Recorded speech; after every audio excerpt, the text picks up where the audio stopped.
Hello, everybody. It's me, Fee, or Fiki, author of the book White Zulu, and then followed on by the book Zulu Mists. And now this is the sequel to Zulu Mists. And at the end of Zulu Mists, tragically, as we all know, Fred died. And I went back to South Africa from Scotland with little Alastair, who was a toddler, to start a new life somehow, somewhere, on my own with this baby. At the time I was living on the farm, but it was so remote and so distant from anybody that I was never going to meet anybody, never mind anybody like a young man who might take me out or anything. So this is called Book 3. The name of the book is Zulu Traveller, and you'll soon find out why. Because we moved 9 times in 11 years. And this is Zululand, Chapter 1, 1997. It was late October, and the time of year that Mum and Dad always spent 3 weeks in Plettenberg Bay, renting a cottage on the beach there. I was still on the farm with Alastair, and they had to decide what to do with me. As yet, Bob still hadn't offered any money to help pay towards my living expenses, something which riled Dad every day, and justifiably so, but didn't make me feel any better when the latter ranted on about it every single day at the breakfast table. Our house in Callender had to be sold first, and on the mortgage, which Fred had taken out if he died, the full sum of the sale of the house would be refunded to me. But until that happened, I was still penniless and having to turn to Dad for everything I needed for Alastair and myself. My parents decided that the best place for me was a small town called Kloof, north up in the hills of behind Durban, basically where the Valley of the Thousand Hills starts, and more attached to Durban than it was to the other. It was an upmarket little town, and where most of our cousins lived as well, and Dad's friends too, Mum and Dad's friends. So it was a suitable place for her, and Mum soon found a charming cottage at the bottom of somebody's garden. It's quite remote, but absolutely charming, she said. And with no further ado, I was moved in there, and they went off on their holiday. Dine came up to look at it and said, "Oh my God, it certainly is remote. You're going to die of loneliness up here, and what you want is to get a part-time job so you can meet some people." She was absolutely right. Dine is my older sister. After a week, I hadn't seen another living soul, and I was fast sinking into a deep depression with just little Alastair for company. Quickly, Dine found me a flat in a rather seedy area in Durban, and Alastair and I moved in there. Nicolette and Robin, she's my oldest sister, helped with the finances and expenses of moving again, and I looked around for a morning job. I was quite lucky and found a place which sold heat exchangers and other mechanical parts, situated on Point Road in the business district. The other part of Point Road was more or less the brothel district, and I told you about that in White Zulu, the first book. Through Dad, I had already bought a little car on the understanding that I would pay him back as soon as my money came through. It was a sporty, brand new Opel Manta, two-seater, bright red with a black vinyl roof. Just a little car and perfect for the two of us. I found a daycare nursery quite near the flats we lived in. The day came when I was to start my new half-day job. At 6:30 in the morning, I woke a sleepy, now 15-month-old baby and tried to coax him to eat a bit of warm baby cereal before I took him to the nursery. He loved going in the car, but must have sensed something unusual, because when we arrived at the nursery and parked, he began to cry, which was extremely unusual for him. He refused to get out of the car and clung onto his baby's seat with all his might, screaming at the top of his lungs and weeping real tears. I was terribly distressed by now and crying myself. He had never recalled being separated from me in this fashion before, and had seemed happy enough to wave to me from the arms of one of the nannies when I'd gone to Cape Town. Now he was distraught.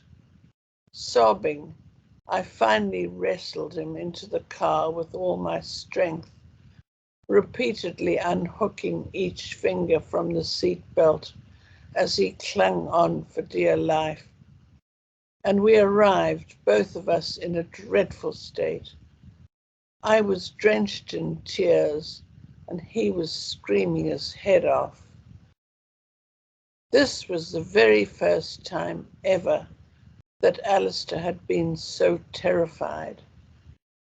Fortunately, the nursery staff were accustomed to this kind of arrival and told me to drive away, and they would see to it that he was settled in. So, through a blur of tears, I drove off to my new job. Pleasant enough, the people were kind, and it was a simple shorthand and typing job. At 1:00 I went back to the nursery to fetch Alastair. There was no sign of him, and I feared the worst. The next thing, I was nearly bowled over by an excited little Alastair, who, babbling with joy, dragged me by the hand to show me a new trick he'd learned, jumping up and then landing on his well-cushioned nappy, laughing deliriously at his own game. "You don't need to feed him before he gets here," said the woman at reception. "We give them a hot breakfast here, as very few children want to eat just as they've woken up. Also, you don't need to bring him in so early. Drop him off at 7:30, which will give you enough time to get to your job on Point Road." That was another relief. He would get a decent breakfast and cooked lunch before I collected him for the afternoon. This was a good arrangement. The job was convivial. Alastair now loved going to school, and afterwards I would pick him up and we'd go up to Mitchell Park, which was a part zoo in those days, with an enclosure containing quite a few indigenous species of antelope and tortoise, and also had a lively ostrich. There was just one mountain tortoise, which was big enough for the small children to ride on. Excuse me. And in another enclosure, they had guinea pigs, which Alastair fell in love with. "Guineas," he shouted happily as he ran towards them, and then spent half the afternoon stroking them and poking bits of grass for them to eat through the wire. There was a playground as well, and a beautifully kept park with flamboyant Natal fig and palm trees planted all around a small and attractive tea room built like a conservatory. I was still aching, my wounds raw from losing Fred, but I did enjoy bonding so closely with my baby. Nicolette and Dine both lived in Durban North at the time, and most weekends I went over with Alastair to visit them. Sometimes Nicolette collected up her 3 lively little boys, and we all went to the beach. I beg your pardon, 2 lively little boys. One of them hadn't been born yet. And we all went to the beach. The country club beach was our favourite, although the sea was fairly rough, and the waves big enough for the older cousins to body surf on their belly boards, called boogie boards. Alastair at 15 months was unstoppable. All he wanted to do was follow his older cousins into the surf. It was all I could do to grab him as he staggered through the soft white sand on his little legs, and before he launched himself into the foaming waves far higher than he was. He had absolutely no fear and was determined to join the other 2 as they raced into the waist-high waves, carrying their boards. Excuse me.